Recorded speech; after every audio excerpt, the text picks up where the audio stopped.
सो ये क्वेश्चन देखते हैं। इस साल जनवरी 28 की शिफ्ट 1 में आया था एंड ये 3 टर्म रेकरेंस रिलेशन पे है। सो ये कॉन्सेप्ट एडवांस में तो इम्पोर्टेंट है ही, या मेंस ने भी इसमें पूछा हुआ था। तो पहले का क्वेश्चन देखते हैं, फिर इसकी हम थ्योरी समझेंगे कि अगर 3 टर्म रेकरेंस रिलेशन दिया हुआ है तो इसके हम जनरल टर्म कैसे लिखते हैं।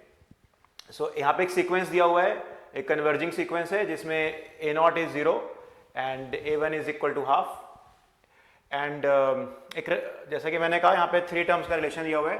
Twice of an plus 2 is equal to 5 times an plus 1 minus 3an, जहाँ पे n 0 1 2 3 कुछ भी हो सकता है and we are required to find sum of first 100 terms. तो मेजर इसमें है कि हमें इसका एक जनरल टर्म लिखना है, इस रेफरेंस रिलेशन का जनरल टर्म लिखना है। उसके बाद समेशन तो खैर आसान पार्ट है, समेशन तो हाँ कर ही लेंगे हम। तो सबसे पहले इसके हम थ्योरी देखते हैं कि अगर अपने को 3 टर्म्स का रेफरेंस रिलेशन दिया हो तो कैसे प्रोसीड करेंगे। तो लेट अस सपोज एक हम सीक्वेंस मान लेते हैं यहाँ पे a times an plus 2 plus b times an plus 1 plus c times an is equal to 0। a b c यहाँ पे कॉन्स्टेंट्स हैं। अच्छा, यहाँ पे एक चीज ध्यान रखने वाली ये है, this 3 terms should be consecutive. तो यहाँ पे कॉन्जिक्यूटिव टर्म्स हैं n plus 2 n plus 1 n। अब वो कॉन्जिक्यूटिव टर्म्स कुछ भी हो सकती हैं, n minus 2 n minus 1 n, ऐसे करके कोई भी 3 कॉन्जिक्यूटिव टर्म्स हो एंड हमें इनिशियल 2 वैल्यूज पता होनी चाहिए a0 एंड a1। तो हम क्या करेंगे, इसका एक क्वाड्रेटिक बनाएंगे जहां पे हम सबसे बड़ी टर्म को या सबसे इनफैक्ट लास्ट टर्म को, जो सीरीज की लास्ट टर्म है जैसे an plus 1 an plus 2, last term को हम x² से रिप्लेस करेंगे, फिर an प्लस 1 को हम x से रिप्लेस करेंगे एंड an को हम 1 से रिप्लेस करेंगे। सो यहाँ पे हमें क्वाड्रेटिक मिल जाएगा। इस क्वाड्रेटिक को लेट सपोज सॉल्व करके जो रूट्स आते हैं वो x1 x2 हैं। सो इस सीक्वेंस का general term an can be written as p times x1 power n plus q times x2 power n।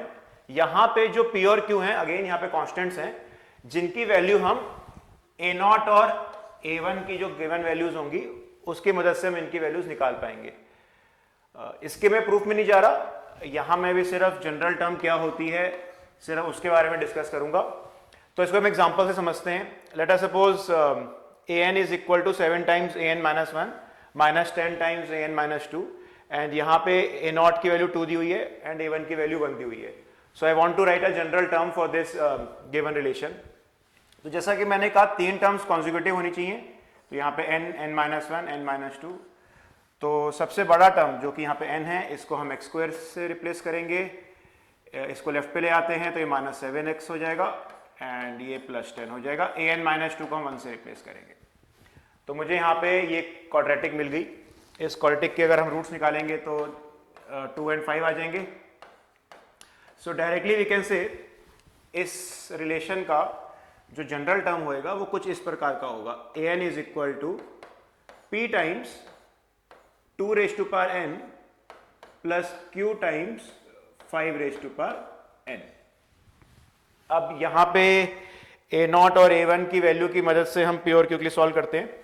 So if I put n is equal to 0 तो यहाँ पे मुझे मिलेगा p प्लस q जिसका value दिया हुआ है 2 एंड अगर मैं n को 1 पुट करता हूँ तो मुझे यहाँ पे मिलेगा 2p प्लस 5q जिसका वैल्यू दिया हुआ है 1। तो अगर मैं इसको ऐसे सब्ट्रैक्ट करता हूँ, इनफैक्ट इसको 2 से मल्टीप्लाई करके इसे सब्ट्रैक्ट करते हैं तो यहाँ पे आएगा 3q is equal to 1 minus 4 यानी कि माइनस 3। तो q आ जाएगा यहाँ पे माइनस 1 एंड q अगर माइनस 1 है तो p हो जाएगा 3। तो इस तरीके से हम यहाँ कांस्टेंट निकाल लेंगे। तो अब we are ready to write the general term. यहाँ पे जनरल टर्म आ जाएगा इसका an is equal to p times, तो p हमने 3 निकाला है, 3 times 2 raise to power n minus 1 times 5 raise to power n। तो इस तरीके से हम यहाँ जनरल टर्म निकाल सकते हैं। इसको हम चेक भी कर सकते हैं कि हमने ठीक निकाला है कि नहीं। लेट सपोज अगर मुझे a2 निकालना होता गिवन रेफरेंस रिलेशन से, सो लेट्स से अगर मैं इसको यूज करके a2 निकालता हूं तो यहाँ पे मैं n को अगर मैं a2 पुट करता हूँ, n को यहाँ पे सॉरी 2 पुट करता हूँ, तो देखिए यहाँ पे क्या बनेगा, a2 is equal to 7 times a1 minus 10 times a0। तो a1 यहाँ पे 1 है एंड a2 यहाँ पे 2 है, तो ये माइनस 13 आ जाएगा। ये जस्ट मैं चेक करा रहा हूँ, ये जरूरत नहीं है, बट लेट्स जस्ट चेक कि यहाँ पे अगर मैं n को 2 डालता हूँ तो माइनस 13 आ रहा है कि नहीं। तो यहाँ हम देख सकते हैं, अगर हम यहाँ पे n को 2 डालते हैं तो ये हो जाएगा 4 इंटू 3 12, वो हो जाएगा 25, तो ये आ जाएगा माइनस 13। ठीक है, तो यहाँ एक तरह से वेरीफाई भी हो गया कि जो हमने जनरल टर्म लिखा है an ये करेक्ट है।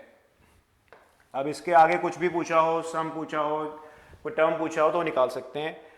तो coming back to the mains question जो 28 की शिफ्ट 1 में आया था, सिमिलर क्वेश्चन ही है, सिमिलर तरीके से सॉल्व हो जाएगा। यहाँ पे जैसा कि मैंने कहा, सबसे बड़ी टर्म को हम x² से रिप्लेस करेंगे, बीच वाले टर्म को हम x से रिप्लेस करेंगे और लास्ट टर्म को 1 से रिप्लेस करेंगे। तो यहाँ पे मुझे ये क्वाड्रेटिक मिल गई।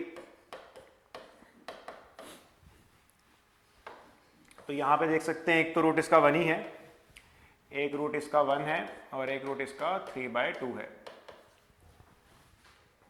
तो यहाँ पे मैं कह सकता हूँ कि इसका जो जनरल टर्म होगा that will look like this, p times 1 raise to power n, तो लिखने की जरूरत नहीं है, q times 3/2 raise to power n। अगर मैं n को यहाँ पे 0 पुट करता हूँ तो p प्लस q की वैल्यू मिलेगी मुझे यहाँ पे 0, क्योंकि यहाँ पे फर्स्ट टर्म 0 दिया हुआ है, a0 0 है। और अगर मैं n को 1 पुट करता हूँ तो यहाँ मुझे मिलेगा p plus 3 times sorry p plus 3/2 times q is equal to half.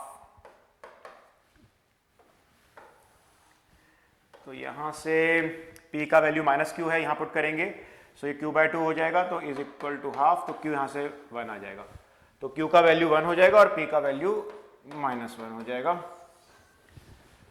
So initial 2 terms आ गई, so we are ready to write the general sorry constants आ गए।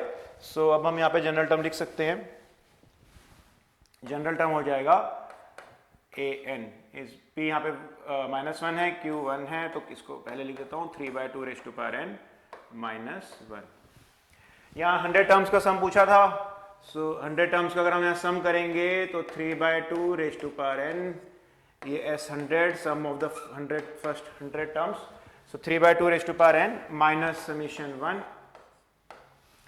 तो ये तो हम यहाँ से हम सॉल्व कर ही सकते हैं। This will become a GP जिसकी फर्स्ट टर्म 3/2 है एंड कॉमन रेशियो भी 3/2 है, एंड यहाँ पे ये सम 100 आ जाएगा।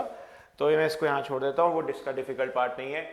सो ये याद रखना relation for the general term important है।